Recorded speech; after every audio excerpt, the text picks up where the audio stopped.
Según encuestas, en sus primeros 2 años y medio de gobierno, el presidente López Obrador ha mantenido la aprobación de la mayoría de los mexicanos gracias al esfuerzo por mantener su discurso del poder del pueblo, lo que le permite conservar cierto nivel de popularidad. Sin embargo, las cifras no corresponden con los resultados durante su gestión.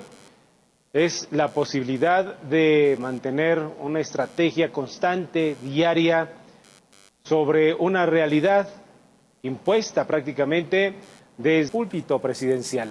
Luis Antonio Espino, autor del libro López Obrador, el poder del discurso populista, nos acompaña el día de hoy para que nos hable precisamente de su creación.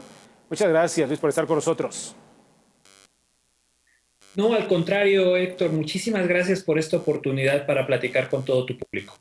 Oye, Luis, comenzaría preguntándote, ¿dónde inició la idea o por qué inició la idea de dedicarle trabajo de estudio al discurso del propio presidente López Obrador? Bueno, Héctor, como sabes, tengo ya varios años analizando el discurso de los personajes públicos en México, de los líderes políticos, líderes de la sociedad civil, y como consultor siempre me ha interesado el aspecto práctico del efecto del discurso en el público. Y bueno, en el caso del presidente López Obrador, este efecto ha sido impresionante, pues en estos primeros 2 años de gobierno lo que hemos visto es que su estrategia discursiva, su estrategia retórica, ha logrado que la mayoría de los ciudadanos disocien a la persona de sus resultados al frente del gobierno. Y esto durante la pandemia se hizo todavía más evidente. Veía yo desde el año pasado cómo, a pesar de que el manejo de la pandemia era claramente deficiente y estaba generando cada vez más contagios y más fallecimientos, la forma en la que se comunicaba esta emergencia sanitaria no tenía nada que ver con lo que te decían los manuales de la Organización Mundial de la Salud o los manuales de los Centros de Control de Enfermedades de Estados Unidos, que son las mejores prácticas internacionales. Y aún así, violando todas las reglas del manejo de crisis, el presidente mantiene una aprobación bastante estable y por momentos sube, incluso cuando la situación empeora. Entonces, esa paradoja que no me alcanzaba yo a explicar con lo que veía en términos de análisis político fue lo que me llevó a escribir este libro. Oye, Luis, me llama la atención varios aspectos, varios conceptos que mencionas en esta publicación que tenemos en nuestras manos. Cuando tú mencionas que el presidente maneja muy bien, domina muy bien el control de la realidad pura, el control de la realidad pura. ¿Nos puedes mencionar algunos ejemplos?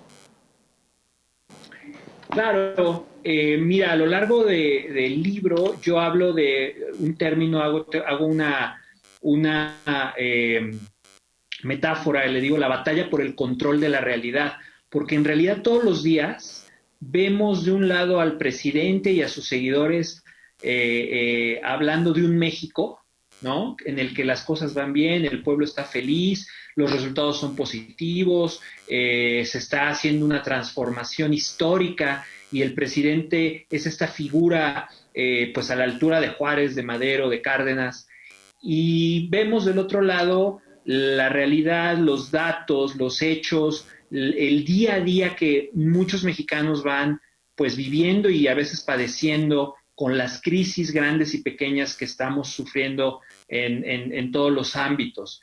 Y este control se da, y son cada uno de los capítulos del libro, con el presidente siguiendo disciplinadamente 5 pasos. Adapta los hechos a su narrativa, sustituye comunicación con propaganda, ante las crisis él niega, minimiza y elude, deslegitima cualquier otra fuente de información y cualquier crítica, y finalmente el uso que él hace del lenguaje, que a mí me parece esencial que los ciudadanos entendamos que más allá de que si el presidente nos cae bien o nos cae mal como persona, la erosión de la calidad de la conversación pública en México nos lleva a estar enfrascados en estas discusiones sobre el presidente y quita nuestra atención de lo más importante, que es cómo vamos a encontrar soluciones a los problemas de México.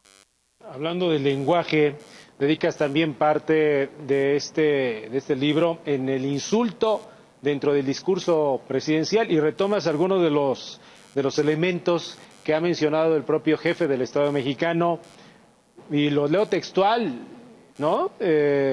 Ha utilizado en diferentes momentos conceptos como mequetrefe, minoría rapaz, acomplejado, pillo, piltrafa, reverendo ladrón, riquín, risa postiza, rufián, y así se va enumerando prácticamente de la A a la Z. El efecto que tiene en la sociedad el uso del lenguaje, Luis, ¿cuál es?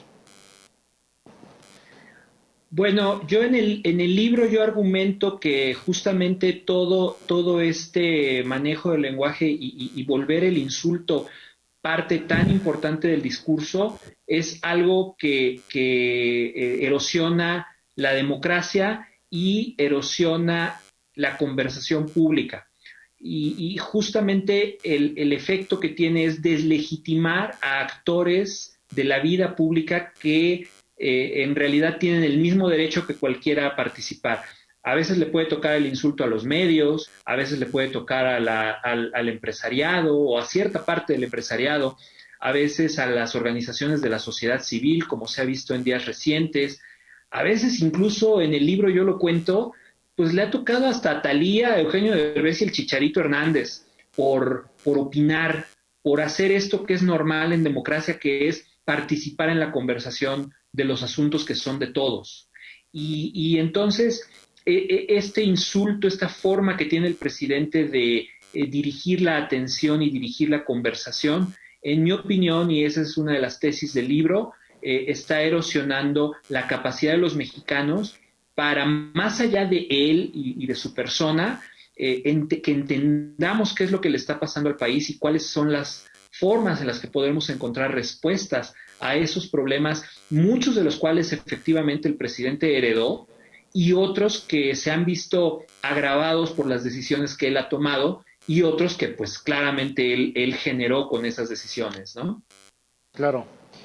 Y Luis, me gustaría terminar esta conversación contigo en esta presentación que estás haciendo, por cierto, en esta semana de tu publicación López Obrador, el poder del discurso populista. ¿Quién se acerca ahora mismo a lo que hace el presidente todas las mañanas, a los discursos que pronuncia el presidente? Y me refiero con un legado que él está pretendiendo dejar en la cuarta transformación. ¿Ves a alguien que copie esta muy particular forma de hacer política del propio presidente López Obrador? Bueno, Héctor, esa forma peculiar de comunicar la política, yo en el libro argumento y explico por qué llamo demagógica. El discurso demagógico es el que se centra en las personas y en su supuesta bondad o supuesta maldad intrínseca, en vez de enfocarse en ideas, argumentos, problemas y soluciones. Entonces, cuando una sociedad como la mexicana, que ya lleva mucho tiempo, esto desde antes de López Obrador, cuando una sociedad como la nuestra lleva ya muchos años discutiendo sobre si los políticos son buenas o malas personas, o si son inteligentes o no son inteligentes, y si tienen buenas o malas intenciones, en vez de enfocarnos en problemas y alternativas de solución, se dice que esa sociedad cae en un estado de conversación pública demagógica. Y un demagogo solo puede triunfar en una sociedad demagógica. Entonces, esto lo quisiera dejar bien claro para responder a tu pregunta. Sí. Hasta ahora, no hay alguien que al 100% y con la misma efectividad logre imitar el estilo del presidente López Obrador. De repente vemos a políticos de Morena, candidatos de Morena, que tratan de usar las mismas frases, usan las mismas, el mismo lenguaje, esta denuncia hostil de la oposición y de las instituciones democráticas, en fin, pero no lo igualan. Me parecería que el funcionario que más se le ha acercado, y por eso creo que subió mucho en la preferencia del presidente, ha sido Hugo López-Gatell, y la forma en la que él ha comunicado la pandemia se parece mucho a la forma en la que el presidente comunica. Pero eso es lo de menos. Lo importante es que si no superamos esta forma de entender y de argumentar la política, vamos a seguir viendo este discurso dominando la vida pública y creo que eso va en detrimento de México, más allá de las personas, más allá incluso de López Obrador. Sí, esperaremos una segunda edición, Luis, con los antídotos ante el poder de un discurso populista. Pero ya será en otro momento. Luis Espino, muchas gracias. No, al contrario, Héctor, muchísimas gracias por el espacio y invito a la gente a leer el libro y a opinar y a participar al respecto. Muchísimas gracias. Gracias, Luis. Y sobre todo entender lo que está ocurriendo ahora.